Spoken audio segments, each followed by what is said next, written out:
Vancouver, Washington. So she's 11.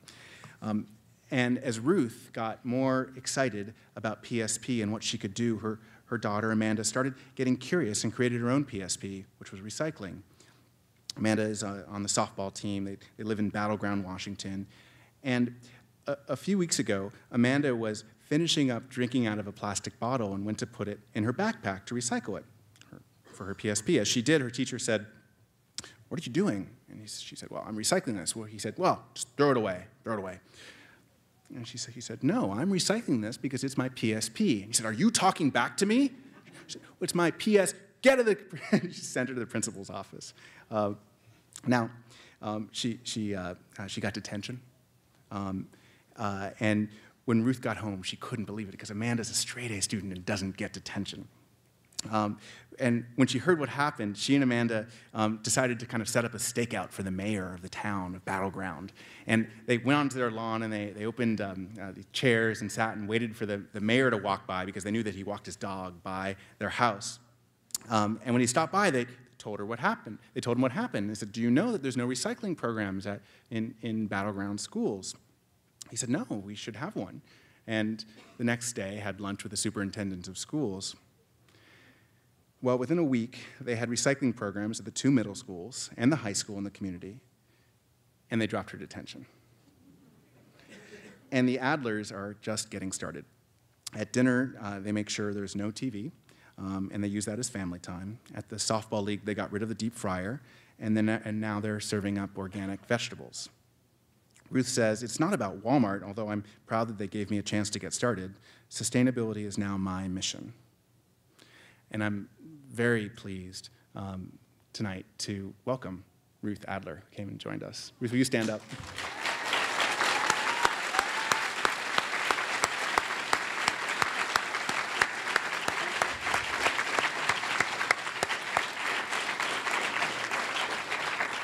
I encourage you to get to know her tonight.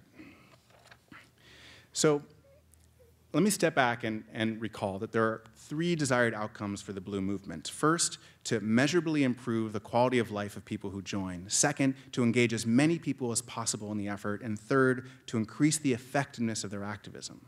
The primary tactic is getting 1 billion people to create their own personal sustainability practices. Today, there are 2 major forms of activism to combat problems ranging from climate change to child poverty: structural change activism and direct outcome activism. When you volunteer at a school, you are engaging in direct outcome activism. When you lobby the school board to improve the textbooks, you're engaging in structural change activism. My critique of environmentalism in the United States is largely with the effectiveness of the structural activism that it has undertaken over the past 30 years. Few laws have been passed, few regulations have been changed, and certainly none of them has been up to the scale of climate change. My colleagues Ted Nordhaus and Michael Schellenberger from the Breakthrough Institute have been strong voices saying that the movement has also ignored the critical role of government investment in order to make clean energy fast, clean, and cheap. A recent article in the journal Nature entitled "Dangerous Assumptions" argues that the UN has significantly underestimated the emissions reductions required to stabilize the amount of carbon in the atmosphere. The technological challenge is at least twice as large as the world has come to believe. Now, the movement of which I speak can lower energy demand somewhat and create public demand for change, but it can't make the investments required by governments worldwide. As David Brower liked to say, it's not a choice of either or, it's both and. I'll say it again. Do not confuse my advocacy of personal actions and using the platform of consumerism as a rejection of political action or a lack of commitment to strategic investments from the public and private sector. I spent my entire life working on those, and we certainly need to continue them. But if you believe it's important to engage an audience as large as 1 billion people, we need to speak in words and encourage practices that solve the everyday problems that people face. And there are only a few institutions on the planet that have 1 billion person reach. Not the US, not the UN, and not even Walmart. Who reaches 1 billion people? The nation of China, the nation of India, Procter & Gamble, McDonald's. And why do you rob banks, as Willie Sutton asked? Because that's where the money is. Why do you work with corporations in India and China? Because that's where the people are.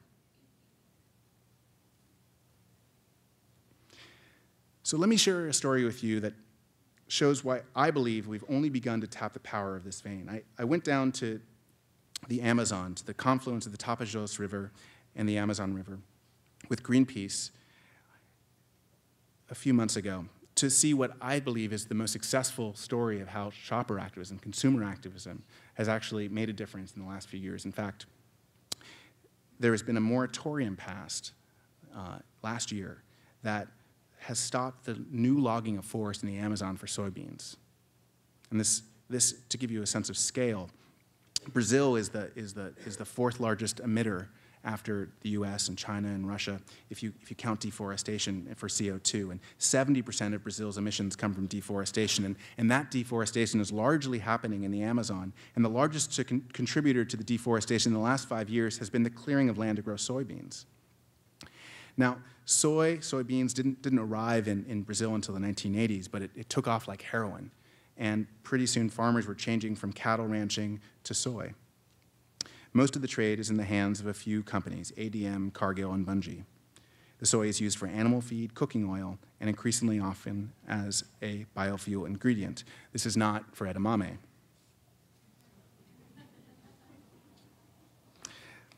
I met a woman named Iveta who runs a local workers' cooperative, and she told me the story of how after Cargill came in 2003, they faced huge pressure to sell their lands.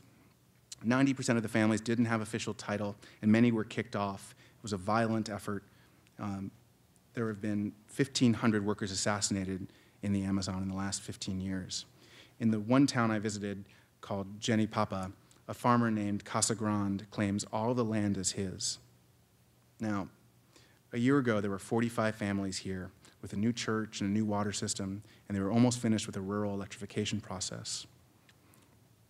But Casa Grande led the efforts to frighten people from their homes, and today there are only 12 families left. When you're there, you can see the charred remains of the houses of families that resisted. The smell of smoke is still fresh, and the weeds are growing up quickly through the old thatch. The school is now closed, and it's difficult for the remaining families to say. I carry around with me some of the soybeans that Casa Grande grew right there as a reminder to me about what the cost to the people of the Amazon is for the way I live. Now, this is one story with what could be a happy ending. In the last year, the cutting stopped. The major soy producers have enacted a voluntary ban on buying soybeans from newly logged forest, and it came about through a European consumer campaign led by Greenpeace to put pressure on McDonald's to stop buying chickens for Chicken McNuggets that were produced with soy from the Amazon. McDonald's investigated and then put pressure on its soy producers. The soy moratorium has protected millions of acres so far, and I'm happy to announce that last week, the soy producers tentatively committed to keeping the moratorium indefinitely. This is an incredible achievement for consumer activists. Now, if activists could change the world through Chicken McNuggets, imagine what we could do with an even larger movement. Throughout history, consumer movements have been central to revolutions. The French Revolution was a call for bread, which Marie Antoinette famously and fatefully responded to by saying, "Let them eat cake." In 1960, 4 African-American students sat at a segregated lunch counter at a North Carolina Woolworth store in the seats reserved for white customers, and Gandhi rallied a nation against imperial British rule with a simple and radical call for a march to the sea to make salt. Today, our response to shoppers